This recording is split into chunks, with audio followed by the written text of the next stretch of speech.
एक समय की बात है। अवंती नगरी में एक वेद प्रिय नामक एक ब्राह्मण रहता था। वो बहुत ही धार्मिक प्रवृत्ति का व्यक्ति था और भगवान शिव के प्रति उसकी अगाध श्रद्धा थी। उसका जीवन सादगी और ईश्वर भक्ति में डूबा हुआ था।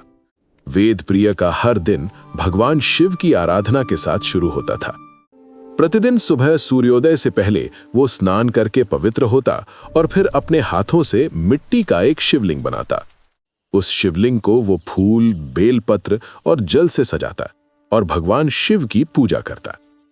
वेद प्रिय का मन हर पल भगवान शिव के ध्यान में लीन रहता था। उसकी भक्ति इतनी गहरी और निस्वार्थ थी कि उसे सांसारिक मोह माया से कोई लगाव नहीं था।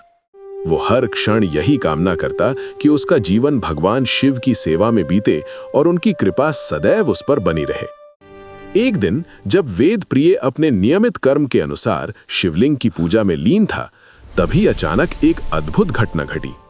पूजा के दौरान ही उसके सामने एक बालक प्रकट हुआ।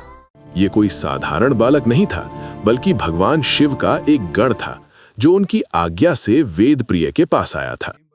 बालक का तेज और उसकी मुस्कान अलौकिक थी, जिसे देखकर वेद प्रिय आश्चर्यचकित रह गया। बालक ने वेद प्रिय से कहा, हे ब्राह्मण, तुम्हारी निष्काम भक्ति और समर्पण से भगवान शिव अत्यंत प्रसन्न है। उन्होंने मुझे तुम्हारे पास ये संदेश देने के लिए भेजा है। तुम्हारी इच्छा क्या है? तुम जो भी मांगोगे वो तुम्हें प्रदान किया जाएगा। वेद प्रिय ने बालक के चरणों में झुककर विनम्रता पूर्वक उत्तर दिया, हे दिव्य बालक, मैं एक साधारण ब्राह्मण हूं और मेरी केवल एक ही इच्छा है। मैं भगवान शिव के दर्शन करना चाहता हूं। मुझे संसार के किसी भी सुख या वैभव की इच्छा नहीं है। मेरा मन केवल भगवान शिव के चरणों में लगा है। बालक ने वेद प्रिय की ओर देखा और मुस्कुराते हुए कहा, हे वेद प्रिय, तुम्हारी भक्ति और निष्काम भावना वास्तव में प्रशंसनीय है। तुम्हारे हृदय में शिव के प्रति जो प्रेम और समर्पण है, उसे देखकर भगवान शिव अत्यंत प्रसन्न हुए हैं। तुम्हारी भक्ति के फलस्वरूप मैं तुम्हें एक वरदान देता हूं। तुम्हारे घर में 4 सुंदर और गुणवान बच्चों का जन्म होगा, जो तुम्हारे कुल का नाम रोशन करेंगे। इतना कहकर वो दिव्य बालक अदृश्य हो गया, मानो वो कभी वहां था ही नहीं।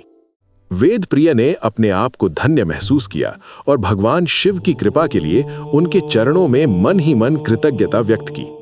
उस दिन से वो और भी अधिक श्रद्धा और भक्ति के साथ भगवान शिव की आराधना करने लगा, ये जानते हुए कि भगवान की कृपा सदैव उसके साथ है। कुछ समय बीतने के बाद वेद प्रिय के घर में 4 पुत्रों का जन्म हुआ। इन चारों बालकों के नाम उनके गुणों और संस्कारों को दर्शाते थे। बड़े पुत्र का नाम देवप्रिय था, दूसरे पुत्र का नाम प्रियमेधा था, तीसरे पुत्र का नाम संस्कृत रखा गया था और चौथे पुत्र का नाम सुव्रत था। वेद प्रिय का परिवार अब पूर्ण हो चुका था और चारों बेटे अपने पिता की तरह ही धर्म कर्म में लीन रहते थे। उन चारों भाइयों का हृदय भगवान शिव के प्रति अटूट भक्ति से भरा हुआ था।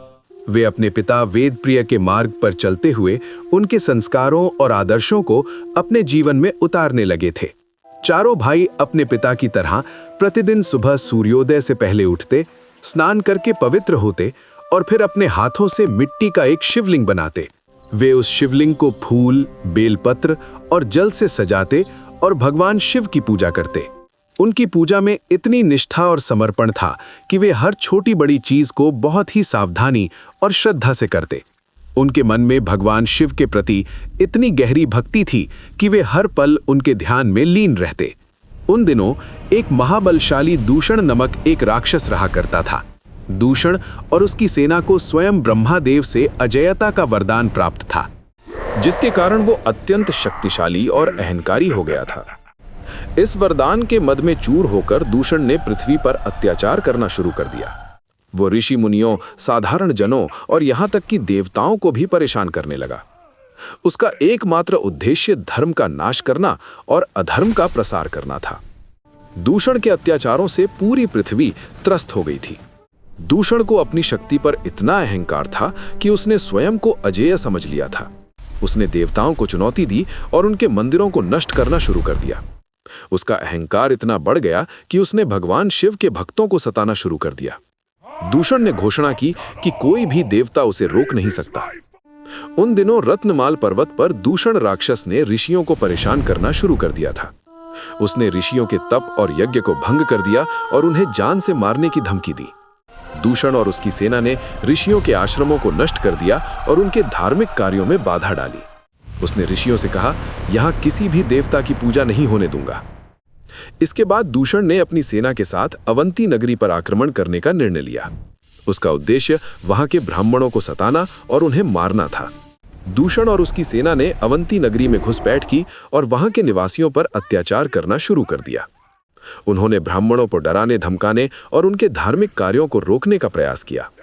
हालांकि दूषण के इतने अत्याचारों के बावजूद अवंती नगरी के ब्राह्मण भगवान शिव पर अपना विश्वास बनाए रहे।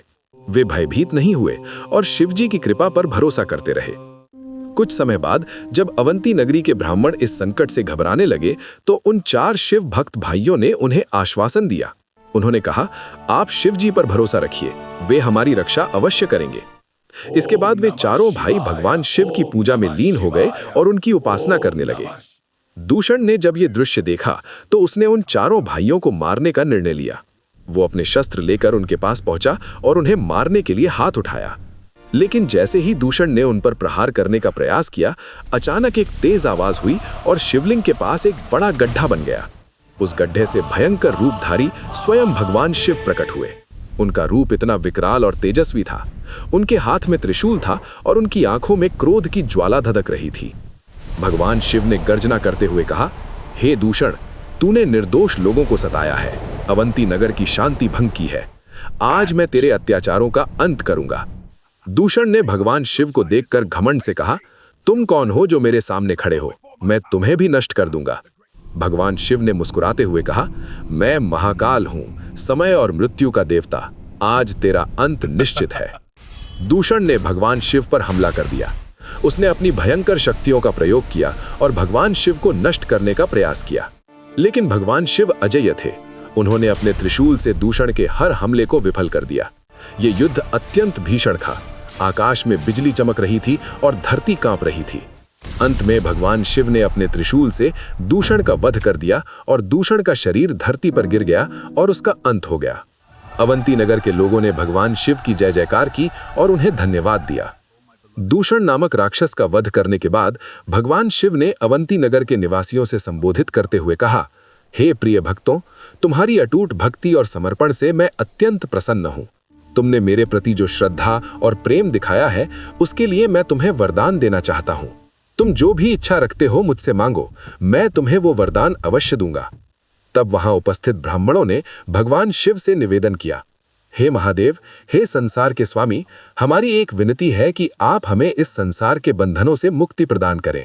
साथ ही हम चाहते हैं कि आप स्वयं इस अवंती नगरी में प्रकट होकर यहाँ निवास करें। इस पवित्र भूमि को अपने दिव्य प्रभाव से और भी पावन बनाइए। हमारी इच्छा है कि आप यहाँ महाकाल के रूप में विराजमान हो और सदैव दुष्टों का नाश करने वाले महाकाल बनकर इस स्थान की रक्षा करें। भगवान शिव ने अपने भक्तों की इस प्रार्थना को सुनकर उनकी भक्ति से प्रसन्न होकर कहा, तथास्तु, मैं तुम्हारी इच्छा पूर्ण करता हूँ। अब से मैं यहाँ महाकाल के रूप में ज्योतिर्लिंग के स्वरूप में विराजमान रहूंगा। ये स्थान सदैव पवित्र और दिव्य बना रहेगा और मैं यहाँ निवास करके अपने भक्तों की रक्षा करूंगा तथा दुष्टों का संहार करूंगा।